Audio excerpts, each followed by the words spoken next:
Naglabot na sa 63 ka mga kaso ng superflu ang na-record sa Department of Health sa bilog ng pungsod. Apang sunod sa ahensya, tanan nga pasyente, nag-ayo na. Ginatag sang ahensya nga ang superflu ang isa ka variant sang influenza A kag hindi ini bag-o nga sakit.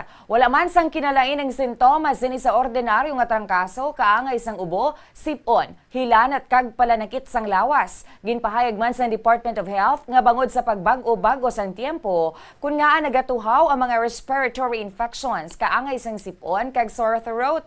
Ang iban nga sintomas kaangay sang pagpalangatol sang mata kag panit ang pwede man bangod man sa allergy. Padayon naman ang pagpahanumdom sang public health expert agud malikawan nga malatnan sang amo nga balatian. Sa interview sang Bomba Radio kay Dr. Philip Ian Padilla, isa ka public health expert, iyagin pahayag dapat nga seryosohon sang publiko ang paglikaw sa mga sakit paagi sa pagsunod sa mga basic safety health protocol, pareho sang social distancing, pagsuksok sang mask kunyara sa public places, kag paghugas sang kamot. Suno pa kay Dr. Padilla, kinahanglan man sang isa ka tawo sang annual flu vaccine nga saranggid makapahagan-hagan sang ginabatyag sang tawo pananglitan ini malatnan sang superflu kunyara na sa ukon ini nga ginatawag man nga seasonal flu.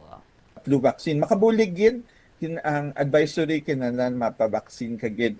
Pero amo na ang every year ang advisory sang aton nga DOH kag aton nga mga health unit or primary care facility nga kinahanglan mapabaksin ka every year kay nagalain-lain ang strain sang flu. Mausagi kita sang mask, mapa-isolate kita sa aton balay, social distancing, washing of hands. So washing of hands is really very important kay dira permi ang nagahalin ang pagkalaton sang mga sakit-sakit.